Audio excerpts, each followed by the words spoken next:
जय श्री कल की। ओम नमो भगवते वासुदेवाय। ग्रहों में मंगल देव को सेनापति माना जाता है, जो युद्ध के कारक होते हैं, सेना के कारक होते हैं, भूमि भवन के कारक होते हैं, शौर्य के कारक होते हैं, रक्त के हमारे शरीर में बहने वाला रक्त उसके भी कारक मंगल देव होते हैं। यदि मंगल देव उनकी महादशा इस समय भारतवर्ष की कुंडली में चल रही है तो ये महादशा क्या भारतवर्ष को आने वाले समय में युद्ध के मैदान तक ले जाएगी? क्या भारतवर्ष इसलिए अपने डिफेंस सिस्टम को, अपने डिफेंस सेक्टर को मजबूती के साथ खड़ा कर रहा है? क्योंकि कहीं ना कहीं अंदेशा पूरे विश्व के हालात को देखते हुए उसे हो गया है कि हमारा देश भी आने वाले समय में युद्ध की भूमि में उतरेगा ज़रूर, लेकिन निहत्ते नहीं।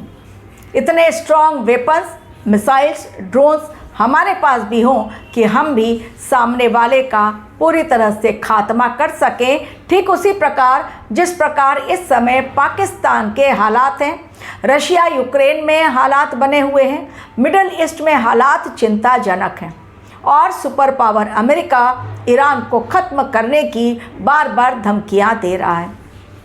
जो ग्रहों की चेतावनी होती है ब्रह्मांड द्वारा, वो हमेशा इंसानों के लिए एक आने वाले समय के लिए रेड सिग्नल होती है।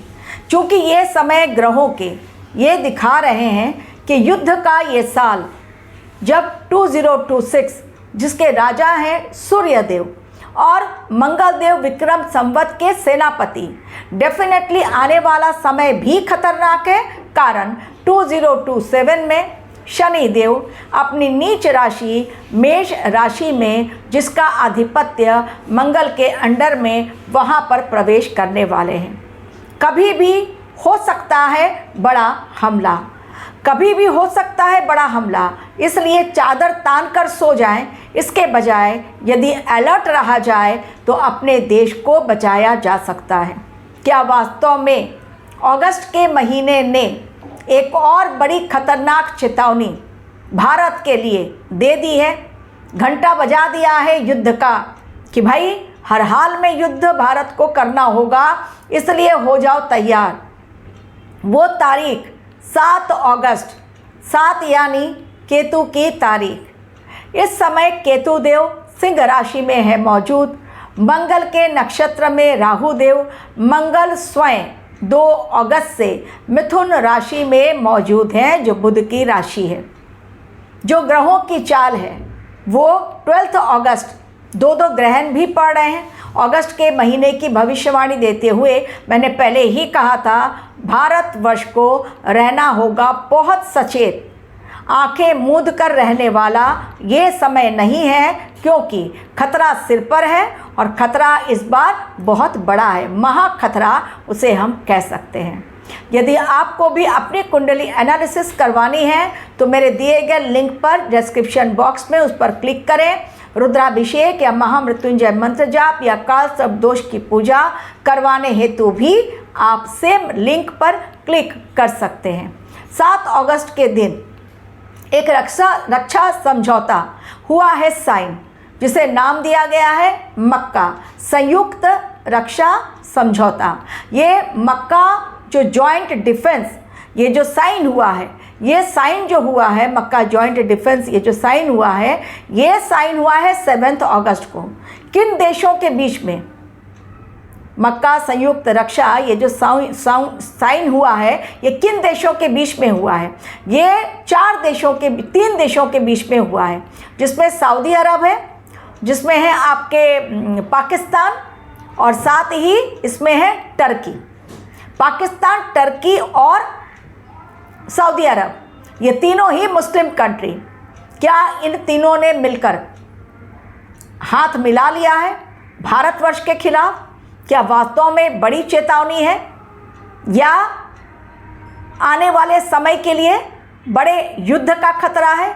बॉर्डर से हो सकता है बड़ा हमला, क्योंकि चाइना से वेपन मंगाकर पाकिस्तान बॉर्डर जो भारतवर्ष और पाकिस्तान के बीच शेयर होती है, जो कच्छ से लेकर गुजरात से लेकर जो बॉर्डर लाइन है प्लस पश्चिम बंगाल वाली जो बॉर्डर की लाइन है, वहाँ पर वो अपने वेपन जो चाइना से मंगा रहा है, वहाँ पर वो कहीं ना कहीं उसको स्थापित कर रहा है। यानी अगर वहाँ पर बॉर्डर की वो सुरक्षा अपनी बढ़ा रहा है और चाइनीज़ वेपन्स का इस्तेमाल कर रहा है, वहाँ पर डेफिनेटली आने वाले समय में कभी भी भारतवर्ष पर बड़ा हमला हो सकता है। लेकिन आज जो बात मैं कर रही हूँ, मेन हमले की बात बाद में, ये जो 7 अगस्त को जो स्टार्ट हुआ है, ये पाकिस्तान, टर्की और बांग्लादेश के, पाकिस्तान, टर्की और आपके सऊदी अरब के बीच में, तो ये जो इसका नाम है मक्का जॉइंट डिफेंस एग्रीमेंट, मक्का संयुक्त रक्षा समझौता। तो ये डिफेंस एग्रीमेंट जो जॉइंट डिफेंस एग्रीमेंट के साइन हुआ है, यानी इसमें है क्या, वो चिंताजनक बात है। यदि पाकिस्तान पर ऑपरेशन सिंदूर पार्ट 2 भारतवर्ष करता है हमला, तो इसे सऊदी अरब पर हमला माना जाएगा, प्लस इसको आप टर्की पर भी हमला मानेंगे। लेकिन क्या वास्तव में इस जो हमला ऑपरेशन सिंदूर पार्ट 2 होगा पाकिस्तान पर, क्या वास्तव में सऊदी अरब और टर्की भी भारतवर्ष पर युद्ध के मैदान में, भारतवर्ष से युद्ध करने के लिए युद्ध के मैदान में आएंगे? इससे इनकार नहीं किया जा सकता। इस समय दुश्मनों को हल्के में नहीं लेना चाहिए, लेकिन खतरा जितना मैं बता रही हूँ उससे कम है। इसलिए कारण क्या है? कारण पहले भी ईरान ने सऊदी अरब पर हमला किया, लेकिन क्या पाकिस्तान उसमें युद्ध के मैदान में उतरा? नहीं उतरा। वो केवल ईरान को समझा रहा था। डायरेक्ट उसने ईरान पर लाख कोशिश की गई। सऊदी अरब ने भी कहा कि हम फंड रोकेंगे, लोन जो तुम्हारा है वो चुकाना पड़ेगा, युद्ध के मैदान में उतरो। लेकिन उसने कोई बम नहीं बरसाए, कोई मिसाइल नहीं दागी। पाकिस्तान केवल धमकियां देता रहा ईरान को और उसने बातें करने की कोशिश की। इसका अर्थ यह है, और सऊदी अरब से, टर्की हमारा दुश्मन, लेकिन सऊदी अरब से भी भारतवर्ष के रिश्ते अच्छे हैं। तो मुझे नहीं लगता सऊदी अरब जो है वो, भले ही ये साइन हो गई है, लेकिन इसे हल्के में भी नहीं लेना चाहिए। इसलिए भारतवर्ष इजराइल से दोस्ती बढ़ा रहा है, प्लस रशिया से भी अपनी दोस्ती कायम रखा हुआ है, क्योंकि मोदी जी को पता है ट्रंप दुश्मन, चाइना दुश्मन, पाकिस्तान दुश्मन, टर्की दुश्मन, बांग्लादेश दुश्मन। यदि 5-5 दुश्मन एक साथ खड़े हैं हाथ मिलाकर, तो भारतवर्ष को भी अपनी मजबूती पूरी तरह से स्थिर करनी पड़ेगी। अगर स्थिरता नहीं आई भारतवर्ष के सेना में, तो फिर प्रॉब्लम आएगी। इसलिए हमारी तीनों सेनाएं, जल, थल, नभ, तीनों सेनाएं हमारी अच्छी तरह से इस बार है तैयार। और इसलिए घुसपैठियों को रोकने के लिए पश्चिम बंगाल में फेंसिंग स्टार्ट कर दी गई है बॉर्डर पर। तो ये जो स्टार्ट हुआ है, ये मक्का संयुक्त रक्षा, ये जो इन्होंने स्टार्ट कर दिया है, लेकिन ये एग्रीमेंट साइन होने से भारतवर्ष के लिए रेड सिग्नल ज़रूर है।